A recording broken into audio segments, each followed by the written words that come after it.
आप सभी का हमारे चैनल मधुर आवाज़ में हार्दिक स्वागत है। अगर आपको हमारी कहानी अच्छी लगे तो चैनल को लाइक, शेयर एंड सब्सक्राइब करना ना भूलें। बुढ़िया, आंखों पर इतना बड़ा बड़ा चश्मा लगा रखा है, फिर भी तुझे दिखाई नहीं देता क्या?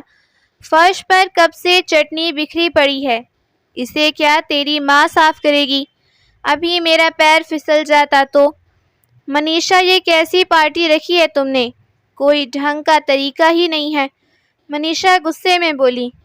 मम्मी जी बैठी, आप मेरा मुंह क्या देख रही हैं? चुपचाप सफाई करिए। शांति जी नम स्वर में बोली। बहू मैं नहीं तो और कौन करेगा? छोड़िए खाने की प्लेट और पहले इसे साफ कीजिए। दिखाई नहीं दे रहा? सारे मेहमान अभी यहीं पर हैं और उनकी देखरेख करने की बजाय आप ये खुद ही खाने में लग गई। क्या यही संस्कार हैं आपके? शांति जी नम आंखों से बोली। बहू तुम तो जानती हो, कल मेरा निर्जल व्रत था और आज मैंने तुम लोगों की सफलता के लिए व्रत रखा था और अब भूख बर्दाश्त नहीं हो रही थी और व्रत का खुलने का समय हो गया था, इसीलिए बस थोड़ा सा सोचा। उसकी बात को बीच में काटते हुए मनीषा बोली। जाइए पहले मेहमानों को जाकर देखिए, उन्हें किसी चीज़ की कमी नहीं होनी चाहिए और ये सबसे पहले चटनी साफ कीजिए। शांति जी अभी एक निवाला भी मुंह में नहीं डाली थी और बहू ने उसके हाथ से खाने की प्लेट छीन ली, लेकिन अब भूख के मारे उनके प्राण निकले जा रहे थे। उन्होंने पहले वह फर्श पर गिरी चटनी साफ की। शांति जी तभी खाने की प्लेट लेकर मेहमानों के आगे पीछे, तो कभी पानी की ट्रे लेकर। आज किशोर जी को याद करके शांति जी की आंखें बार बार नम हो रही थी। किशोर जी उन्हें कभी उनके आत्मसम्मान को झुकने नहीं दिया। खुद से ज्यादा वो शांति जी को मान सम्मान देते थे। उस जमाने में ना तो मोबाइल फोन था और ना ही कोई संपर्क के साधन जिसके जरिए शांति जी अपने पति से बात करके दुख बांट सकती। अरे यार, ये कैसे बोरिंग पार्टी रखी है? हम तो चलते हैं, हमारे बच्चे बोर हो रहे हैं, मनीषा की एक सहेली बोली। मनीषा अपनी सास से बोली। मम्मी जी, आपसे कहा था ना कि बच्चों के मनोरंजन के लिए बाहर से किसी जोकर या एंटरटेनमेंट का इंतजाम कर देना। शांति जी बोली। इतने काम थे तो याद नहीं रहा। मनीषा गुस्से में बोली। तो अब इन बच्चों को मनोरंजन कौन करेगा? ऐसा कीजिए, वो जो सुबह मैंने आपको ड्रेस ला कर दी थी वही पहनकर बच्चों का मन बहलाइए। ये आपके बेटे की सफलता की इतनी बड़ी पार्टी है तो कोई निराश नहीं लौटना चाहिए। और जाइए यहाँ से। शांति जी कुछ नहीं बोली और चुपचाप वो ड्रेस पहनी और मन ही मन सोची कि बच्चों से कैसा बैर। बच्चे तो भगवान का रूप होते हैं, इसलिए शांति जी ने अपने आंसू पोंछे और वो भी बच्चों के साथ बच्ची बन गई। कभी वो उनका मद्दारी वाला नाच करके दिखाती, कभी मोर की तरह नाच कर खुश कर शांति पर चीख नजर जैसे ही पार्टी में पड़े मौजूद लोगों पर गई, जो उन पर खिलखिलाकर हंस रहे थे। यहाँ तक कि बेटे बहू ने भी अपनी माँ का अपमान करने से पीछे नहीं थे। शांति जी के इस मनसा के पीछे छुपे चेहरे पर आंसू झरझर बहे जा रहे थे। कुछ देर सब लोग जा चुके थे, लेकिन इतना अपमान खाने के बाद शांति जी का अब भूख मर चुकी थी। वो कमरे में जाकर धम से लेट गई। 2 दिन से व्रत के कारण उनकी तबीयत भी काफी खराब हो चुकी थी। एक दिन शांति जी बाहर से लौटी तो देखा उनका सामान घर से बाहर वाले आंगन में रखा था और सभी कमरों के ताले लगे हुए थे, तो उन्हें थोड़ी घबराहट हुई। फिर शांति की रसोई में सामान रखने के लिए गई तो देखा किचन का भी ताला लगा हुआ था। उन्होंने सब पकाते हुए एक पड़ोसी से पूछा, बहन जी मेरे बेटे और बहू का कुछ पता है क्या? कहाँ गई हैं? शांति बहन पता नहीं। आपके जाने के कुछ देर बाद वो कुछ सामान लेकर निकल गए। ये सुनकर शांति जी लड़खड़ाते कदमों से वहीं दरवाजे पर गिर गईं। उनके हाथ से सामान का थैला छूटकर नीचे गिर पड़ा और एक एक करके सारा सामान घर के बाहर फैल चुका था। अब वो कहाँ जाएंगे, यही सोच सोचकर उनकी हालत खराब होती जा रही थी। करीब 1 घंटे तक वो पत्थर की मूर्ति की तरह वहीं दरवाजे पर बैठी रहीं, जहाँ इस अनजान शहर में लोग एक दूसरे की मदद करना तो दूर, आपस में बोलना भी पसंद नहीं करते। वहाँ शांति जी किससे मदद मांगती? उनके पास पैसे भी नहीं थे कि वो पति के पास वापस जा सके। धीरे धीरे शांति जी ने बड़ी हिम्मत से खुद को संभाला। वहीं 1-2 घरों में काम करके अपना पेट भर लेती और रात को घर के बाहर वाले आंगन में जमीन पर सो जाती। ऐसे ही करीब 1 महीना बीत चुका था, लेकिन बेटे बहू लौटकर अभी तक नहीं आए। बेटे के विश्वासघात और पति से दूरी के कारण वो धीरे धीरे बीमार रहने लगी। हालत ये हो गई कि एक दिन उठ नहीं पाई। 2 दिन तक जब वो घर लौटकर काम पर नहीं गई तो एक भले आदमी ने उन्हें ऐसी हालत में देखा तो उनके पास एक वृद्धाश्रम में पहुंचा दिया, जहां उनके स्वास्थ्य को ध्यान रखा गया और कुछ ही दिनों में वो फिर से ठीक हो गई। उधर किशोर बाबू अपने किसी दोस्त से मिलने वृद्ध आश्रम पहुंचे तो कोने में बैठी उस महिला को देखते ही किशोर बाबू के पैरों तले जमीन खिसक गई। किशोर बाबू ने वहां के मैनेजर से पूछा तो पता नहीं कि किशोर जी बेचैन कौन है। ये बता रही थी कि इसके बेटे बहू इसे छोड़कर चले गए। अभी 15 दिन पहले एक आदमी बेहोशी की हालत में यहाँ छोड़ गया। जब देखो बेचारी अपने पति को याद करके रोती रहती है। ये सुनकर किशोर बाबू की आंखों में झरझर आंसू बहने लगे। क्या हुआ किशोर जी? क्या आप उस बूढ़ी औरत को जानते हैं? किशोर जी कपकपाते होठों से बोले, हाँ मैनेजर साहब, जन्म का रिश्ता है उस औरत से मेरा। ये मेरी पत्नी शांति जी हैं। ये सुनकर मैनेजर बाबू हैरान रह गए। किशोर बाबू शांति जी के नजदीक पहुंचे तो सामने पति को देखकर शांति जी फूट फूट कर रोने लगी। शांति, ये सब कैसे हुआ? तुम तो दिल्ली गई थी ना, फिर यहाँ कैसे पहुंच गई? शांति जी बस रोती जा रही थी और उनके बीते हुए कल का चलचित्रण उनकी आंखों के सामने घूमने लगा। शांति, तुम्हारी खांसी तो ठीक नहीं हो रही थी और ये दवाई तुम पर असर नहीं करी है। मुझे डर है कुछ ज्यादा ना हो जाए। अब तुम्हें दिल्ली जाकर दिखा लेना चाहिए। दुनिया के लोग वहां जाकर इलाज करवाते हैं, किस बात की दिक्कत है? बेटा तो पहले उस शहर में रहता ही है।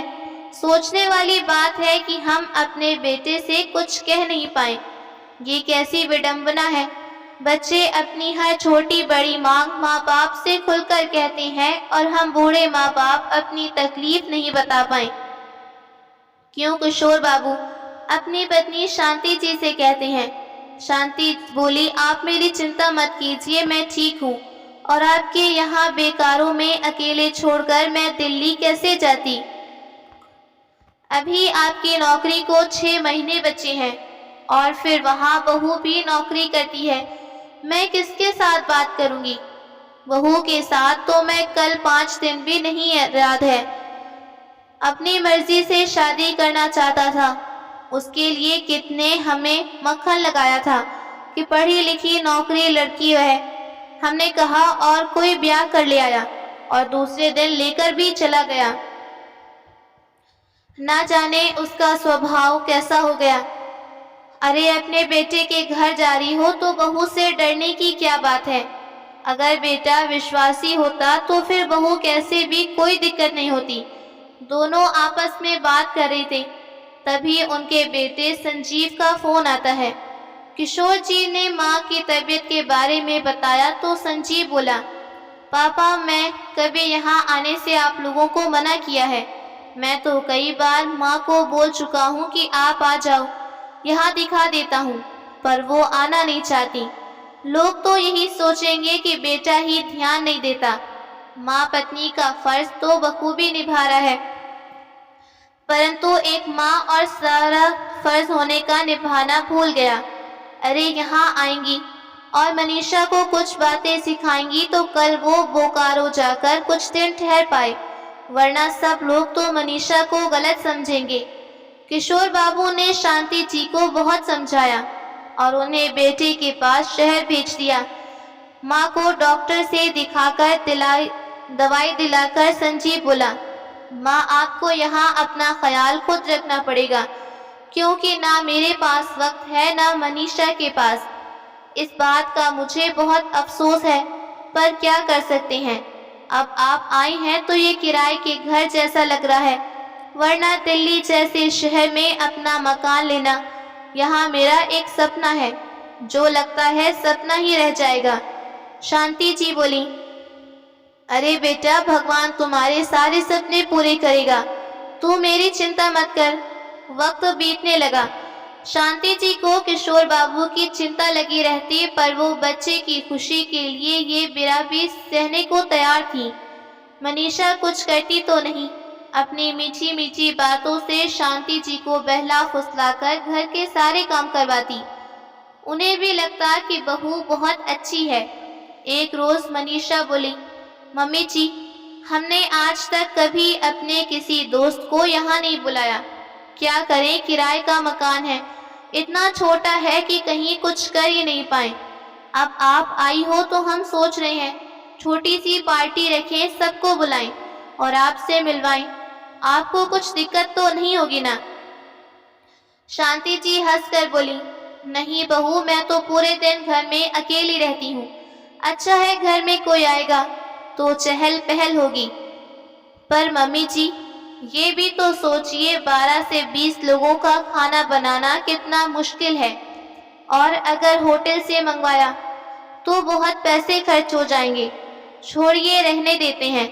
शांति जी बोली, अरे नहीं नहीं बहू, अपने ज़माने में मैं तो 15 से 20 लोगों का खाना रोज़ बनाती। वो तो तुम्हारे ससुर जी नौकरी करने लगे तो मुझे लेकर बोकारो में रहने लगे। आज भी मैं इतने लोगों का खाना आराम से बना सकती हूँ, तुम बुला लो। मनीषा मुस्कुराने लगी और शांति जी रसोई में जाकर रोजमर्रा के काम करने लगी। संजीव धीरे से बोला, मनीषा, ऐसा ना हो कि माँ की तबीयत ज़्यादा खराब हो जाए और तुम्हारे कुछ पैसे बचाने के चक्कर में अस्पताल और दवाइयों में ज़्यादा खर्च हो जाए। अरे कुछ नहीं होगा, और वैसे भी कौन, हम तो 12 डॉक्टर के पास ले जाएंगे, छोटी मोटी दवाइयाँ लेकर दे दूंगी, कुछ नहीं होता है। बस तुम अपना मुंह बंद करो। 2 दिन बाद छुट्टी का दिन था, करीब 20 लोग आने वाले थे।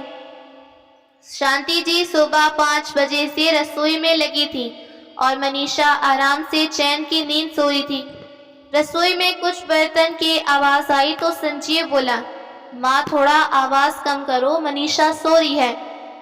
एक दिन तो बेचारी को छुट्टी मिलती है, उस दिन भी आप खटपट लगा रही हैं। अगर आपसे काम नहीं होता तो आप हाँ क्यों किया? शांति जी बोली, माफ़ करो बेटा, अब ध्यान रखूंगी, तुम जाओ और सो जाओ।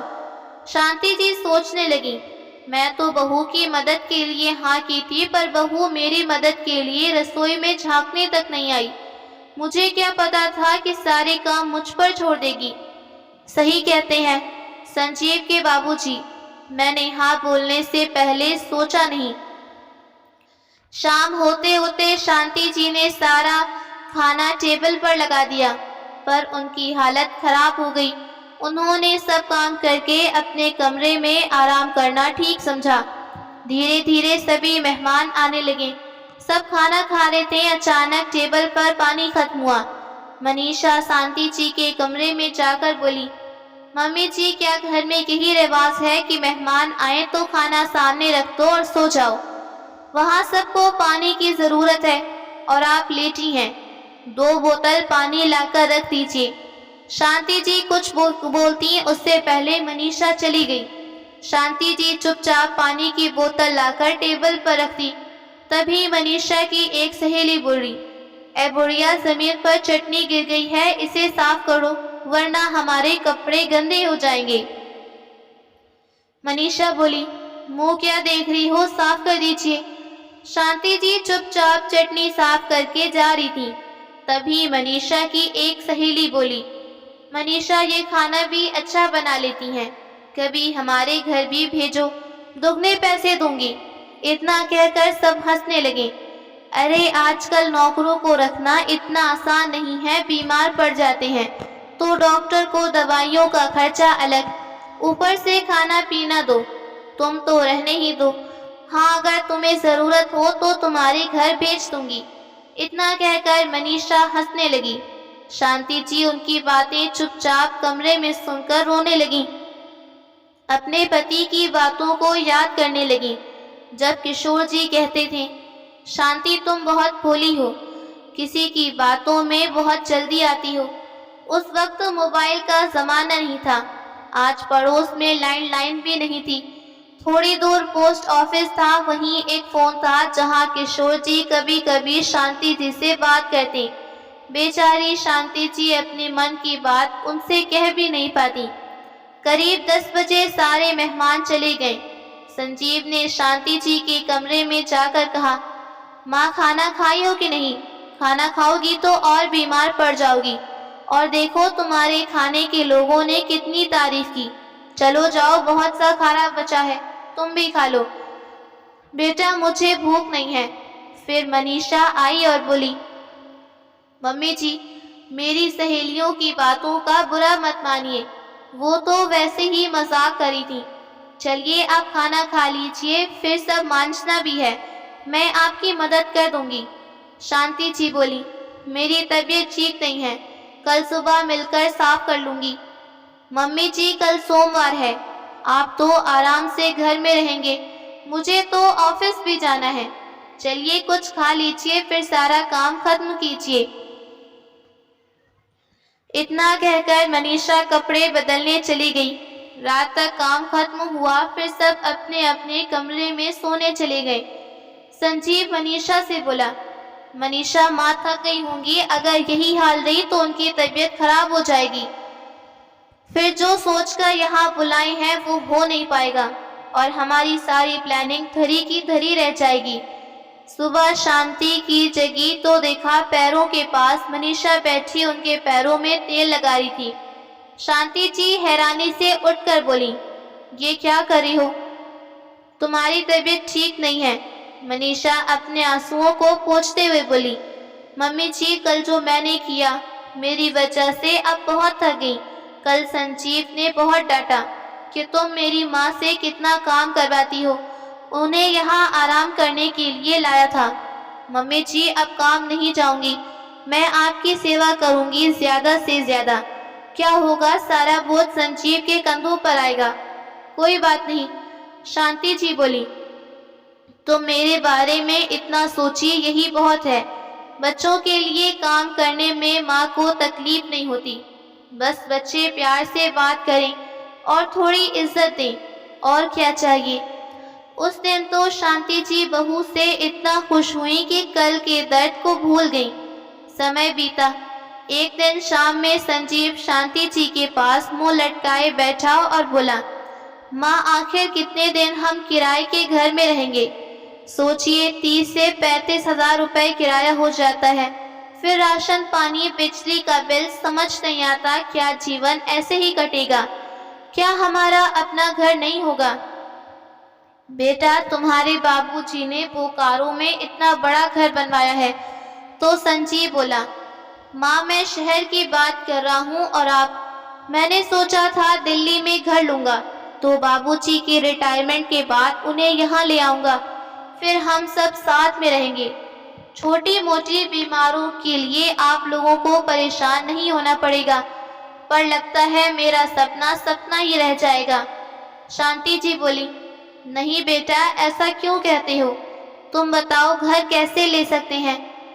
माँ मनीषा थोड़ा सा चैन लोन लेगी और थोड़ा सा मैं बैंक से लोन लूँगा, बाकी की रकम अगर आप अपने पापा के रिटायरमेंट वाले फंड से दिलवा दें तो हमें फ्लैट खरीदने में आसानी हो जाएगी। शांति जी बेटे के मोह में आए और पति से बोली, थोड़ी मदद कर दीजिए, ये भी हमारे लिए सोच रहा है। किशोर बाबू ने पत्नी को समझाया कि उसकी पढ़ाई और बेटे की शादी में पहले ही बहुत लोन ले चुका हूँ और हमारे बुढ़ापे का सहारा होगा ये फंड का पैसा, पर तुम कह रही हो तो मैं दे देता हूँ। किशोर बाबू ने 50 लाख का इंतजाम कर दिया और बाकी की रकम भी गांव की जमीन बेचकर दे दी। बेटे शांति जी से कहा कि वो घर शांति जी के नाम पर लिया जा रहा है और एक दिन उन्हें तैयार करके रजिस्ट्री के लिए कोर्ट ले जाया गया। वहां शांति जी को समझ नहीं आ रहा था कि रजिस्ट्री के पेपर में बहू का फोटो क्यों लगा है और उसे भी कोर्ट क्यों लाया गया है। उसे पेपर में मनीषा का फोटो और नाम देखकर शांति जी का माथा एक बार ठनका, पर बेटे पर विश्वास न करना ये भी तो अच्छा नहीं। पति वहां बोकारो में थे और शांति जी यहाँ बेटे के पास इलाज के लिए। वो पति से कुछ कह भी नहीं पाती कि आखिर यहाँ क्या चल रहा है। 1 महीने के बाद जब संजीव माँ और पत्नी को लेकर फ्लैट में पहुंचा तो शांति जी हैरान थी कि बेटे ने कहा 3 रूम का घर लेना है, पर ये तो डुप्लीकेट्स है, जो नया नहीं बल्कि सेकंड हैंड घर है। मनीषा झट से ऊपर जाने लगी और अपनी सास से बोली, ये नीचे जो एक कमरा है वो आपका है, बार बार आपको सीढ़ियाँ चढ़ने उतरने में दिक्कत होगी, इसलिए आप नीचे रहिए। समय बीता तो पता चला घर को खरीदने में मात्र 80 लाख रुपए लगे थे। इसका मतलब उसे घर को खरीदने में सारे पैसे संजीव के अपने माता पिता से लगवाई और बाकी के पैसे उसने मार लिए और ऊपर से घर के कागजों पर भी बहू का नाम था। शांति जी को समझने में देर नहीं लगी कि वो ठगी जा चुकी हैं। उन्हें वहां इलाज के लिए नहीं बल्कि पैसे ऐंठने के मकसद से बुलाया गया था। कुछ रोज बाद उन्होंने वापस बोकारो जाने की जिद की तो मनीषा ने खुशी खुशी जाने के लिए हाँ किया, क्योंकि अब तो उनका मकसद पूरा हो चुका था। घर जाकर शांति जी ने किशोर बाबू को सारी बात बताई। किशोर बाबू अब बेटों पर केस करवाकर क्या करते, लेकिन ये घाव मवाद बनकर अंदर ही अंदर हमें गलाता रहेगा। अब शांति जी अपने पति के पास हैं, लेकिन बेटे की बेमानी और फरेब उनके हृदय को छलनी कर रहा था। एक दिन शांति जी ने अपने बेटे से पूछा, आखिर तुमने हमारे साथ ऐसा फरेब क्यों किया? अगर माँ बाप को धोखा दो तो किसी और पर क्या विश्वास करेगा? संजीव बेशर्मों की तरह एक टुक जवाब दिया, अरे माँ, मनीषा अगर लोन लेती तो आगे चलकर हम इससे बड़ा घर लेने के लिए लोन कहाँ से लाते? और क्या हुआ अगर उसके नाम पर घर खरीदा? वैसे भी आप लोगों के मरने के बाद सब कुछ तो हम लोगों का ही होगा, और ये आपका नाम मैंने हटाया। बेटे की बात सुनकर दोनों पति पत्नी अति से दुख हुए। शांति जी मन से बोली, एक माँ को दुखी करके संसार में कोई सुखी नहीं रह पाएगा, तो तुम कैसे चैन से रह पाओगे? तुमने बहुत खराब व्यवहार किया, फिर भी मैं कुछ नहीं बोली, पर तुमने जो मेरे साथ धोखा किया उसकी सजा तुम्हें मिलेगी। याद रखना, सच कहते हैं लोग, एक माँ की हाय कभी नहीं लेनी चाहिए। समय बीता, बहू की नौकरी गई, संजीव का बिजनेस घाटे में चलने लगा। उसे वो नया घर बेचना पड़ा और फिर से किराए के मकान में रहना पड़ा। तब उसे माँ बाप की याद आई और एक दिन गुजरते हुए संजीव बोला, बाबूजी, मैं कर्ज में डूब गया हूँ, अगर आप लोग कुछ मदद कर दें तो मेहरबानी होगी। शांति जी ने साफ साफ शब्दों में कहा, बेटा, दूध का जला छाछ भी फूंक कर पी गए। दिल्ली में जो तुमने मेरे साथ फरेब किया उससे मैं भूल नहीं सकती। क्या वो मकान मैं मरने के बाद ले सकती? अरे आखिरकार सब कुछ तुम्हारा ही था, इसके लिए माँ से फरेब करने की क्या जरूरत थी? तुम्हें किसी और की नहीं, मेरी हार लगी है। किशोर बाबू बोले, तुमने 6 महीने पहले कितनी बड़ी बड़ी बातें की थी। अपनी माँ को सपने दिखाकर अपने पास बुलाया, पर तुमने वो तुम्हारी पत्नी कितना बुरा व्यवहार किया। खैर छोड़ो, पुरानी बातों पर मिठास डालता हूँ और तुमने इतना ही कहा कि दोबारा यहाँ मत आना और ना फ़ोन करना। और हाँ, बोकारो वाला मकान हमने तुम्हारी बहन के नाम किया और तुमसे अब हमारा कोई रिश्ता नहीं। हमारा जीवन याप के लिए हमें सरकार पैसे देगी। हमें तो तुम जैसे बच्चों की ज़रूरत नहीं जो माँ बाप से फरेब करें। सोचो एक बार, अपना बेटा अगर खराब हो जाए तो क्या करें? माँ बाप कितना विश्वास करें? संजीव वहीं दरवाजे पर माथा पकड़कर बैठ गया। जो उम्मीद की करड़ भी थी वो भी बुझ गई। मनीषा बोली, ये सब हमारे लालच का नतीजा है। ना हम लालच करते और ना ये हालत होती। सच कहा गया है, पछताया क्या ही है जब चिड़िया चुग गई। खेत दोनों वहां चले गए। शांति जी ने एक बार भी मोह नहीं दिखाया। दोस्तों, अगर कहानी पसंद आई हो तो वीडियो को लाइक करें और चैनल को सब्सक्राइब करें।